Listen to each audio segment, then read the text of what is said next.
primer lugar, quiero agradecer la invitación a este foro y también la edición a Encuentro, que ha tenido la amabilidad de editar este libro. Y bueno, lo único que quiero es intentar un poco dar la idea de por qué sentido tiene este libro, que no sé si se oye bien, pero no se oye nada. ¿Qué sentido tiene este libro y por qué está escrito y qué problema o qué tema lo ha motivado? Bien, empecemos con una reflexión un poco general, ¿no? Si hay una institución que se asocia hoy con el conocimiento, una institución a la que se acude en busca de respuestas para cualquier cuestión relacionada con el modo de ser de la realidad, del mundo, del hombre, del orden, de la naturaleza y el puesto que ocupamos los hombres en nuestro entorno, es la ciencia. Es verdad que las connotaciones de la palabra ciencia a principios del siglo XXI ya no son tan exclusivamente positivas como lo eran hace un siglo.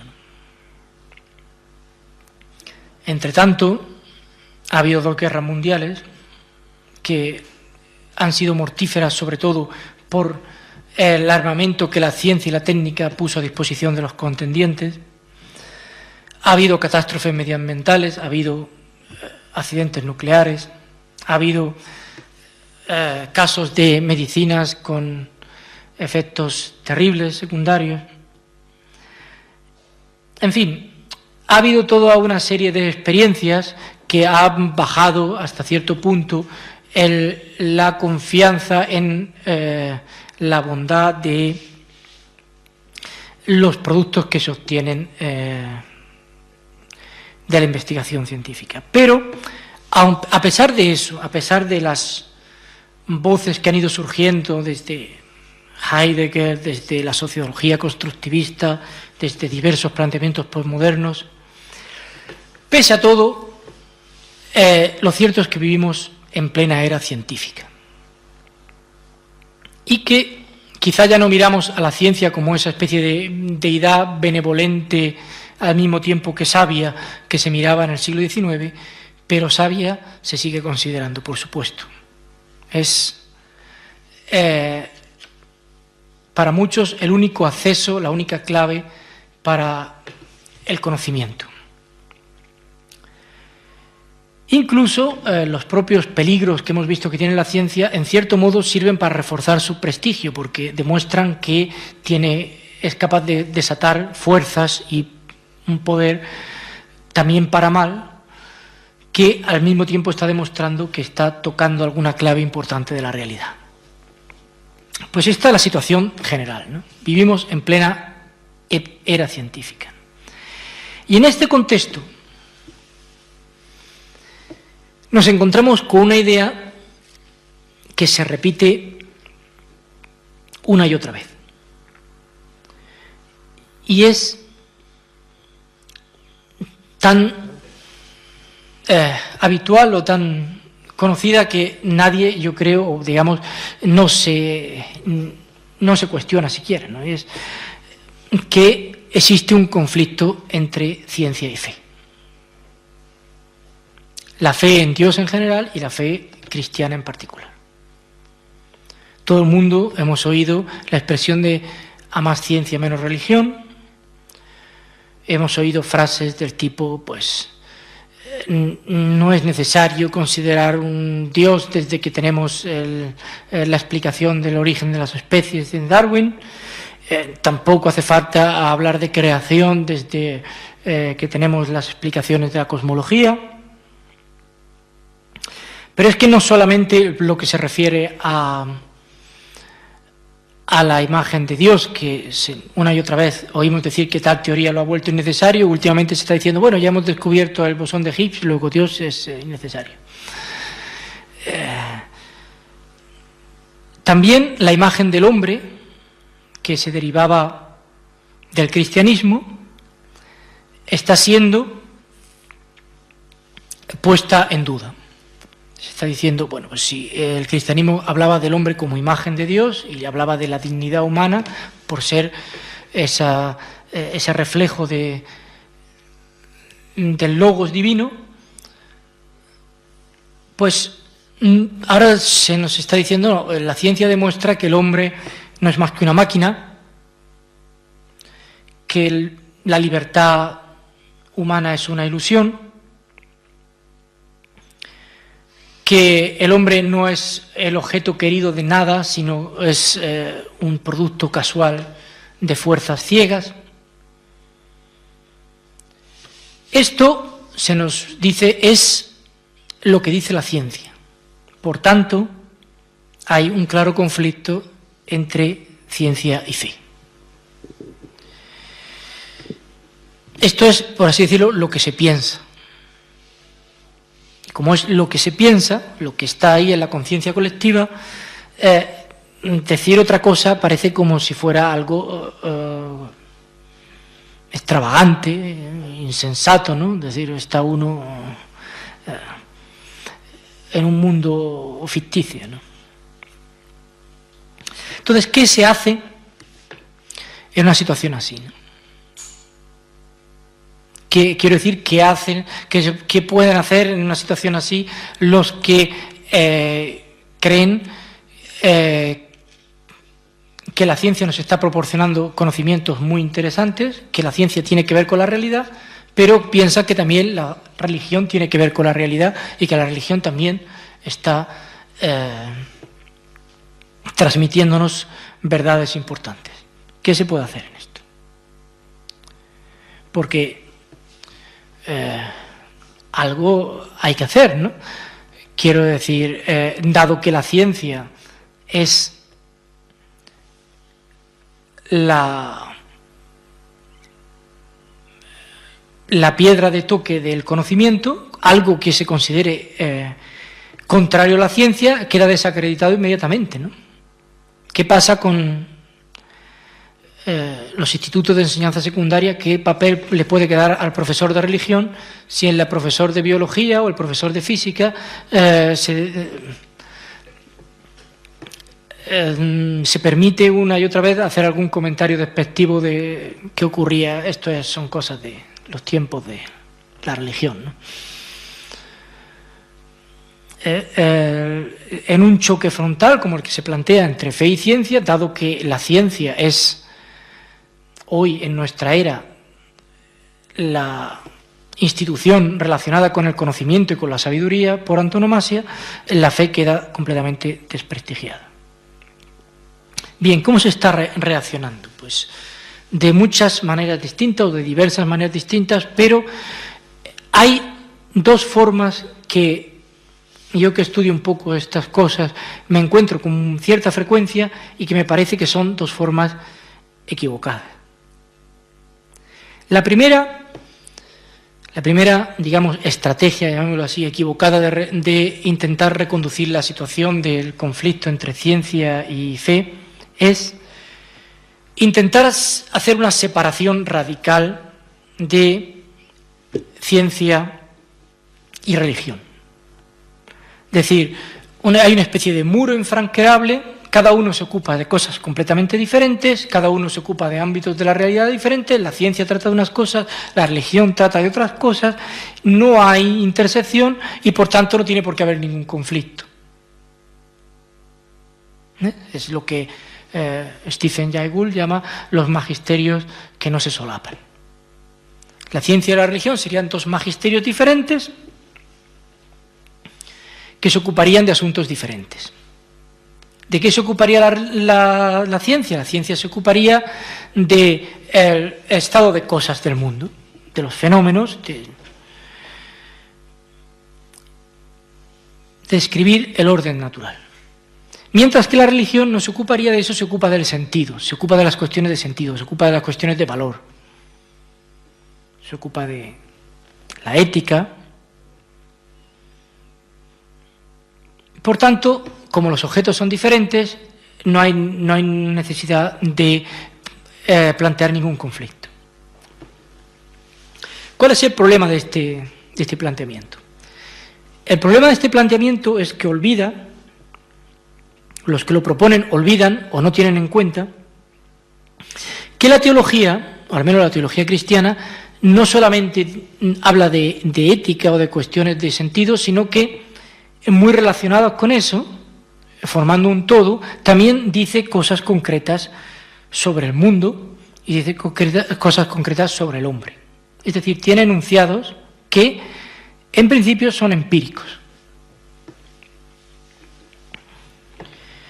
Por ejemplo, del hombre, la teología cristiana dice que es libre, ¿no? Y del mundo dice que es contingente, es decir, que no se puede haber puesto a sí mismo en el ser, que es completamente racional, es decir, que no encontraremos en el universo restos de irracionalidad completamente caótica en ninguna parte, y que es tendente a fines, es decir, que encontraremos en su estructura un plan.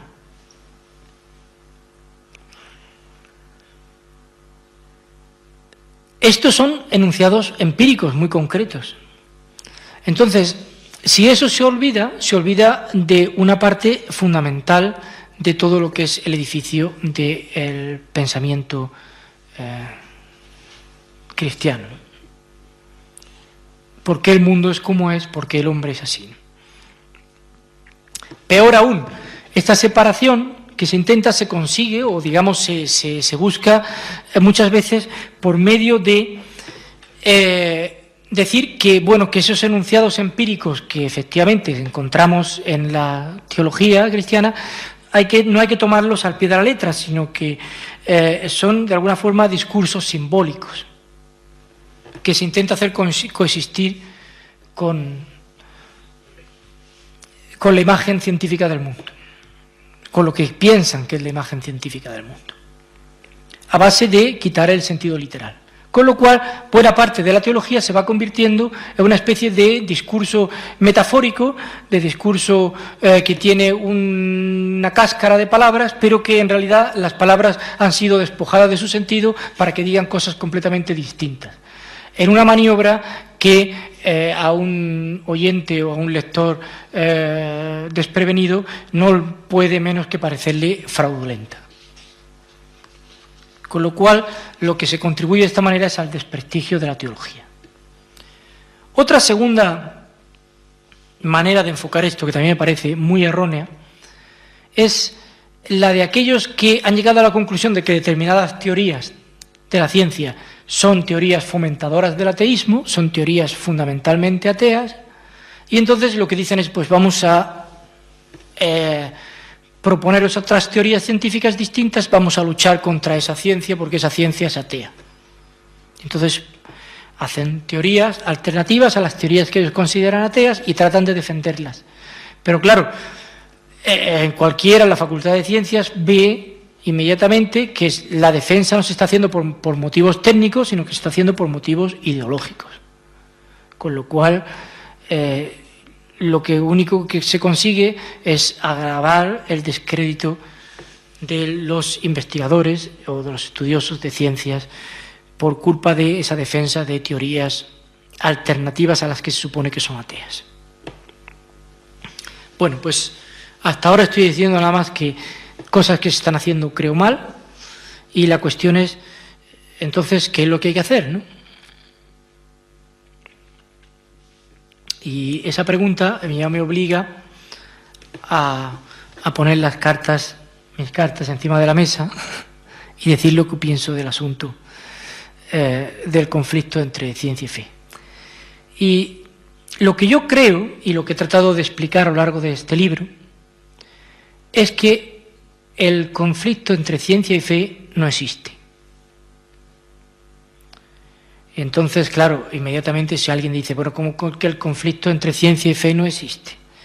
Pues no sabemos todo el mundo que Hawking ha escrito, por ejemplo, en su penúltimo libro, que no es necesario invocar a Dios como el que encendió la mecha y creó el universo, y no ha escrito el biólogo Richard Dawkins, que Dios aparece en el universo como algo completamente superfluo? Por supuesto, y podríamos multiplicar las citas. Hay muchas citas así, de científicos que dicen que Dios es superfluo, que no hace falta, que se puede explicar todo sin... Lo mismo que también podríamos multiplicar las citas en sentido contrario, de muchos científicos creyentes del pasado y del presente, del pasado casi todos, porque hasta bien entrado el siglo XIX casi todos los científicos eran creyentes, muchos de ellos muy profundamente creyentes. Y ahora la proporción está más repartida, los Estados Unidos andan un 40% de aproximadamente los que creen en Dios, luego otros 30 y tantos que creen en algo, y un 20 y tantos % más o menos de claramente ateos, algo así anda la proporción desde hace un siglo estándar. O sea que se pueden encontrar autores y citas en todas las direcciones que se quiera de científicos. Y eso no es la cuestión, no es la forma de afrontarlo, y es, de hecho, otra forma errónea, otra tercera forma errónea de afrontar la cuestión de la relación entre ciencia y fe, y es el afrontar la discusión como una especie de fuego cruzado de citas de científicos que opinan y científicos que no opinan que la ciencia o que Dios es compatible o no es compatible con la ciencia. Esto no nos informa. No nos informa porque los científicos son hombres, como todos los demás, que han nacido en una sociedad, que han nacido en un ambiente cultural y que tienden a reflejar los valores o las opiniones que sean el espíritu dominante en la sociedad. Aún así, hay una tendencia, digamos, que se puede analizar a lo largo de la historia, de que entre las facultades de ciencias ha habido cierta inercia teísta en épocas, como en el siglo XIX, que eran filosóficamente mucho más ateas. Pero, hoy por hoy, no se puede sacar, por medio de citas de científicos, nada en concreto. Se pueden sacar citas de una cosa y de la otra. Entonces, ¿qué sería el conflicto entre ciencia y fe? ¿Cuándo deberíamos decir que hay un conflicto realmente entre ciencia y fe? Cuando, a partir de los artículos técnicos en los que los científicos exponen sus teorías o hablan de los datos, de los fenómenos que se han encontrado, se pudiera sacar que algunos de los enunciados de esas teorías concretas en sus exposiciones técnicas están en flagrante contradicción con algunos de los enunciados empíricos que ya he dicho que posee la teología, que la teología dice cosas concretas sobre el modo de ser del mundo y el modo de ser del hombre. Por ejemplo, el tema de la libertad humana, ¿no? Si hubiera unos datos concretos en la neurociencia que demostraran claramente que el hombre no es libre, no puede ser libre, está predeterminado por lo que sea, eso chocaría con buena parte de lo que se enseña de antropología en la Facultad de Teología. Eso sería un choque real. Ahora la cuestión es, ¿existe ese choque? Para saber si existe ese choque hay que ir a los artículos técnicos. ¿Y qué es lo que ocurre cuando uno intenta ir a los detalles de las teorías científicas actuales? Pues lo que uno descubre, y es algo que he tratado de exponer en el libro, es que hay una enorme diferencia entre lo que se encuentra en la ciencia realmente y lo que se encuentra en los libros de divulgación científica. O en las revistas de divulgación científica, o en las conferencias populares de los científicos que luego en sus artículos técnicos son muy, muy estrictos en lo que escriben, ¿no? Un ejemplo concreto, ya que mencionaba antes Hawking, ¿no? Y ya que estuve 2 años haciendo un trabajo técnico sobre él, ¿no? sobre su cosmología. ¿Qué es el modelo cosmológico de Hawking? El modelo cosmológico de Hawking no es más que una solución particular de una ecuación. Una ecuación que se llama la ecuación de Wheeler-de Witt, que, no voy a entrar en detalles, es simplemente una aproximación, una ecuación que se utiliza para la construcción de uno de los intentos que se han ido haciendo, de los varios que se han ido haciendo de construir la gravedad cuántica. Entonces, es una solución particular que se consigue integrando espacios euclídeos de 4 dimensiones en el que una de las variables que se considera es el tiempo imaginario, y para poder hacer la integral se pide que en ninguna de esas espacios euclídeos que se considera tenga un punto singular inicial, porque entonces no se sabría hacer la integral. Punto. Eso es todo. Una cuestión técnica. Ahora, compárese eso, que es un asunto que, si yo lo dijera, eso no llama la atención para nada, con lo que luego escribe Hawking en sus libros de divulgación sobre las supuestas consecuencias filosófico-teológicas de lo que es simplemente una solución particular de una ecuación. Hay un abismo enorme entre el tono y el discurso en los artículos técnicos, el tono y el discurso en los libros de divulgación. ¿Qué es lo que está ocurriendo aquí? Pues lo que está ocurriendo es simplemente que la ciencia no se autointerpreta, como es normal. Que para poder extraer sentido, para poder extraer una imagen del mundo, lo que se llama la imagen científica del mundo, realmente no es ciencia. La imagen científica del mundo es, en su mayor parte, filosofía de la naturaleza. Es interpretación filosófica de los datos, las teorías y los modelos que la ciencia va produciendo. Es decir, es filosofía. La imagen científica del mundo, lo que se llama la imagen científica del mundo, es una elaboración filosófica, una interpretación del material que proporciona ese material técnico de la ciencia. Y aquí es donde empieza realmente el conflicto entre ciencia y fe. Es decir, el conflicto que estamos viviendo realmente, que existe, no es entre lo que dice la ciencia técnicamente y lo que dicen algunos enunciados de la teología, sino entre la interpretación, digamos, la filosofía de la naturaleza dominante en nuestro tiempo. La interpretación dominante en nuestro tiempo de los datos científicos. Es decir, no es el choque entre la ciencia y la religión, sino el choque entre dos filosofías. Entre dos filosofías que están en choque realmente casi desde el principio de la historia de la filosofía. El pensamiento teísta y el pensamiento materialista.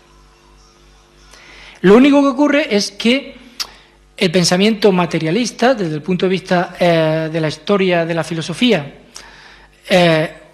ha sido muy pujante, sobre todo a partir del siglo XIX, y hoy quizás sea filosóficamente la corriente dominante, y eso arrastra hacia una interpretación particular de la ciencia. Por tanto, si uno quiere ver la clave del conflicto, llamado conflicto entre ciencia y fe, lo que tiene que buscarlo es en la historia de la filosofía, no en la historia de la ciencia. Es decir, nos encontramos con que algo que es filosofía, una cierta forma de interpretar algunas teorías científicas importantes,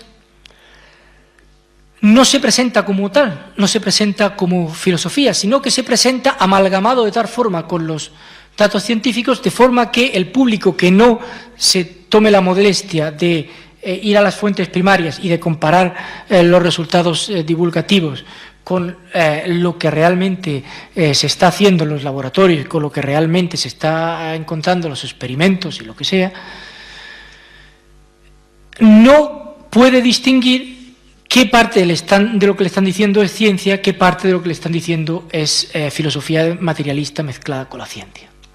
Y es por eso por lo que en el libro hablo de mitología materialista de la ciencia.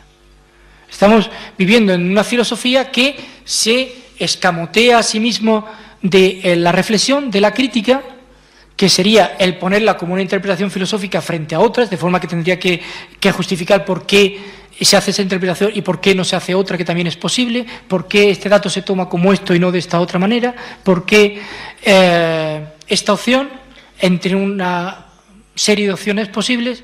Todo esto se escamotea porque lo que se está diciendo es que esa interpretación no es tal, sino es lo que la ciencia nos está diciendo. Por tanto, está usándose el prestigio de la ciencia para vender una filosofía particular. Y esto es lo que termina provocando una representación deformada de la ciencia, inventada por alguien, y esto es lo que el diccionario normal de uso de español se llama por un mito, una cosa inventada por alguien que se intenta hacerla pasar por verdad cuando no es más que el producto de una fantasía. Y esta es la situación actual. Entonces, una pregunta que podríamos hacernos es ¿cómo hemos llegado a esto?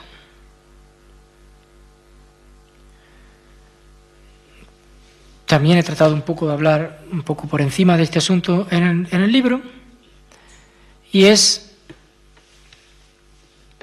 para entender esto hay que tener en cuenta que el choque entre teísmo y materialismo nos acompaña desde siempre, desde que existe la filosofía. ¿Por qué nos acompaña desde siempre? Porque la filosofía trata de entender la realidad. Pero para entender la realidad necesitamos conceptos. No podemos pensar sin conceptos. Tenemos que echar mano de los conceptos que tenemos, que hemos ido formando a lo largo de la experiencia humana. Los va depurando la filosofía, va transformando de alguna forma, pero tenemos la herramienta básica que es la experiencia ordinaria, para empezar a partir de ahí a sacar los conceptos filosóficos. Y los conceptos de la experiencia humana son de dos tipos completamente distintos, porque tenemos dos tipos de experiencias completamente distintas.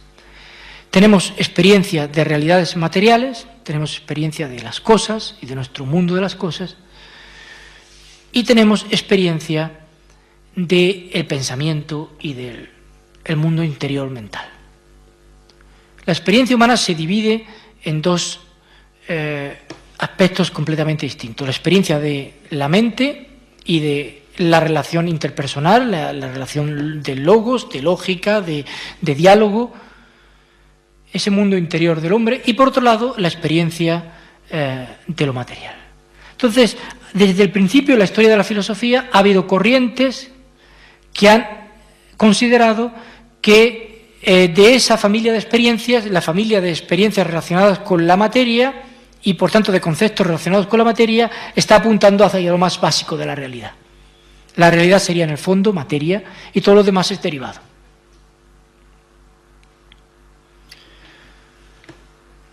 Mientras que casi desde el principio de la filosofía encontramos la opción opuesta también, los que consideran que nuestra experiencia de lo mental está apuntando a algo más profundo que nuestra experiencia de lo material. El corazón de la realidad, o la clave para entender la realidad, sería más bien parecido a una mente que a la materia. Hay una mente detrás de todo esto. Esta es la raíz del pensamiento teísta. Pensamiento teísta y pensamiento materialista han estado interpretando la realidad de forma distinta desde que Demócrito y Leucipo pensaron que la clave para interpretar la realidad son los átomos, y casi contemporáneamente Sócrates dice que la clave para interpretar la realidad es una mente creadora.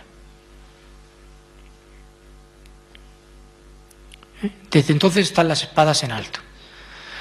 Lo que ocurre es, como he dicho antes, que a partir del siglo XVIII, sobre todo del siglo XIX, en filosofía, las corrientes filosóficas dominantes han sido corrientes materialistas. Y entonces ha ocurrido una cosa muy interesante o muy curiosa, y es que siendo el teísmo, es decir, siendo la idea de que en el fondo de la realidad hay una mente creadora, una clave fundamental para poner en marcha la ciencia moderna, porque la ciencia se puso en marcha por el convencimiento de la primera generación de científicos de que el mundo era plenamente racional por ser creado por Dios, y el hombre, por ser imagen de Dios, tenía los medios para poder entender esa racionalidad. Siendo, por tanto, la empresa científica en sus primeras generaciones de físicos una empresa ligada claramente a una imagen del mundo teísta, a partir del siglo XVIII sufre una reelaboración, una reinterpretación materialista que ha llevado a la situación en que actualmente casi nadie recuerda que en su origen la empresa científica ha sido una empresa de raíz teológica, y en cambio todo el mundo piensa que la ciencia es la principal enemiga de la fe en Dios. Bien, este es el análisis de cómo hemos llegado hasta aquí. La cuestión es, ¿qué se puede hacer?, ¿no? Y esto es lo que en parte he tratado de hacer en este libro como ejemplo de lo que se debería hacer a más escala y mucha más gente, con mucho más conocimientos, que es tratar simplemente de hacer el ejercicio de separar la ciencia, el contenido genuinamente científico, de lo que es la interpretación filosófica que se asocia con él. Es decir, lo que he tratado en el libro, el contenido principal del mismo es, a lo largo de 3 temas clave, que son el de la teoría de la evolución, por un lado, los trabajos, algunos trabajos de las neurociencias actuales y la cosmología, el tercer tema. He tratado de mostrar qué parte de lo que se dice es resultado científico, qué parte de lo que se está diciendo es una interpretación, cómo ir siguiendo el rastro, cómo se va formando la mitología materialista a base de elecciones de interpretación que podrían haberse escogido otras, presentar qué alternativas había para interpretar los datos de otra forma, ver cómo se va amalgamando la filosofía con la ciencia, es decir, la labor de separar contenido científico, filosofía materialista, para mostrar que realmente el problema no es con la ciencia, sino que el problema es con la filosofía. Esto lo he ido haciendo en esos 3 temas, que son 3 temas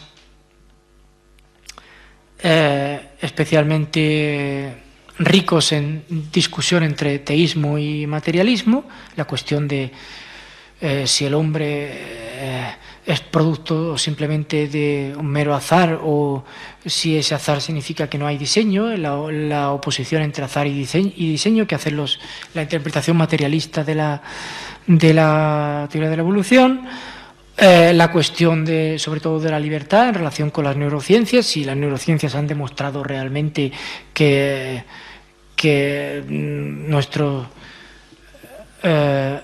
nuestra idea de que estamos tomando decisiones libres es una ilusión, y la cuestión de si el universo es realmente, como dicen algunos, algo que la cosmología explica como algo autosuficiente, autocreado, autocontenido, ¿no?